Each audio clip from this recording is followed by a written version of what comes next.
All right, we are back, and it is time. It's cram week here on the podcast, and for most of you, that means your biggest drafts are happening this week. They're taking place over Labor Day weekend, so this week, it's all about you. We're trying to cram as much information into this podcast because, look, some of you have been listening to this show all damn summer, and we love you sickos for that. We absolutely do, but as Ray said, the normal people are trying to come back in here right now and try to get some draft tips. So it's cram week. We're helping those folks out. So this week it is about, again, you, the listener, and your panic. So without any further ado, let's fire up the people's panic meter.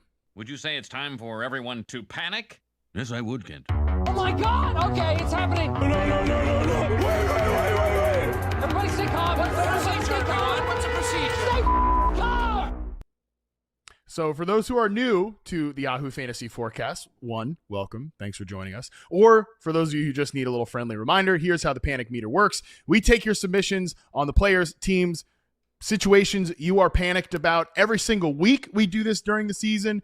If we decide if there should be no panic, some panic, total panic, or we throw them in the coping corner, which probably isn't going to happen here before week one, but you never know.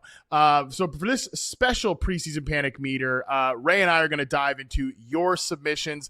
Let's waste no more time. Let's get into it. Our first submission comes from Alex Z, who sent in this email on the New England Patriots.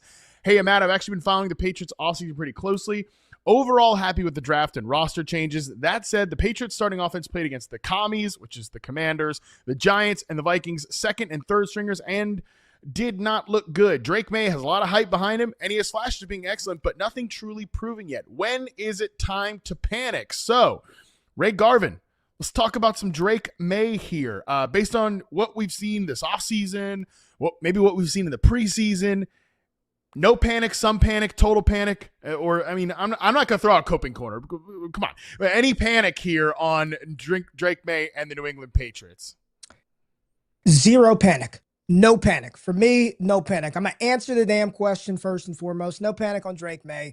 You're talking about a second-year quarterback. This is a brand-new offensive situation, new head coach, an allotment of new weapons all around him.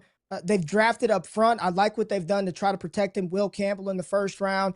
You bring in Diggs. You've got Kyle Williams as your third-round future out there on the outside. You got a tight end, Travion Henderson. Like, it's going to take a little bit of time to get this thing together. But right now, I'm not panicked on my second-year quarterback right now. Drake Maye's got a long leash, and I believe he's got the infrastructure around him to be really good. So for me, Matt, no panic. I just think as a general rule, well, first of all, he's like taken in the hundreds. He's barely a QB1, if at all. Some places he's going to go as a QB2. Generally, there's got to be some stakes to it for us to panic, all right? Like, let me tell you what, you draft Drake Maye as the 111th overall pick, and he's no good. You're just going to cut him. You're going to move on. It's really not going to hurt you that much. Okay, we don't be panicking about our backup or late round quarterbacks. That's first of it. The second thing is, we all agreed like 4 years ago, in this beautiful former time 4 years ago, that's like, yeah, stats from the preseason doesn't really matter. It seems like the world has changed, Ray. It seems like, which frankly, it's too much, okay? It seems like the world has changed. I'm not changing just yet. I will never forget, Ray. Cam Newton comes out in his first preseason, year one, looked atrocious, terrible. And then he comes out and he tears up, like, was it the Cardinals in week one? The Saints or somebody week one, 500 yards in the first game. Right. So preseason performance, like you can definitely tell when like running backs look good on film. I think that's one thing that you can tell from the preseason. Like, oh, this guy's got some pop, he's got some juice. But yeah, from like a quarterback perspective or just an offense overall, they're not trying to show too much. So I really have no panic on the Patriots. I have no panic on Drake Maye. I'm with Ray on this one. Let's get into our next submission here. This is from Trayvon W. sent in this email about the Falcons. This one is a little bit interesting.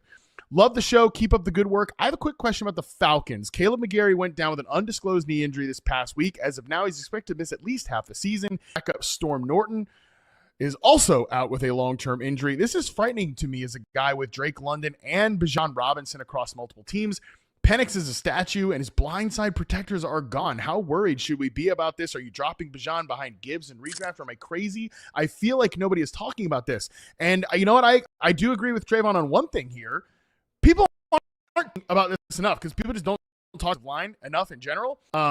Caleb McGarry would have been again, starting right tackle. Michael Penix is a lefty, so that is his blind side. Great point by Trayvon there. The Falcons also are starting, they have a new starting center in Ryan Newsel, who did start for Drew Dahlman last year. And the Falcons are just, hey, they're optimistic about everything, in case you couldn't tell. They're full Rams. You could tell all these guys come from the damn Rams. Everything is going to be great. Everything is awesome. Everything's going to be optimistic. Michael Penix is the next Matthew Stafford. Didn't you know?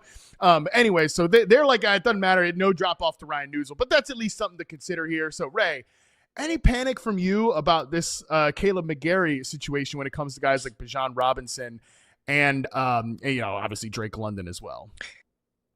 I think this is a really good question, and it touches on a couple of different things because you have a few factors going on here in this offense. And let me start with one of maybe the obvious things in this question. He said dropping Bijan behind Gibbs.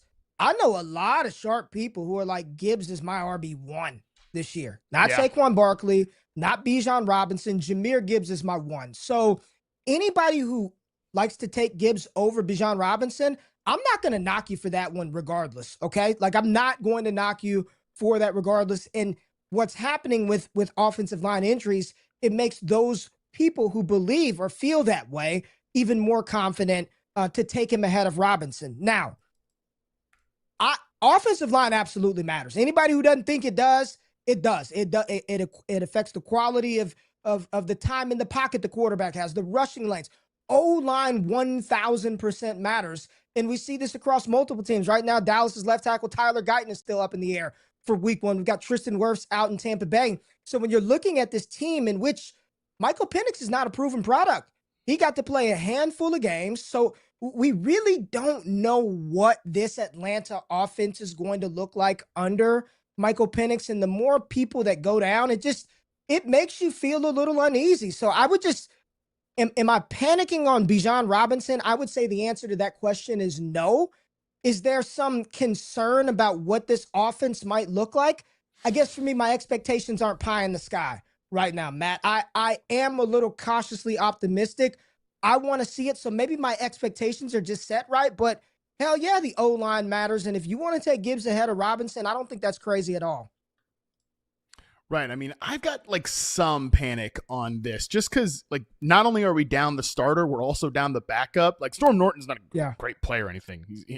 Don't get me wrong. But again, we're down like 2 positions there at a tackle spot, which again is the quarterback's blind side.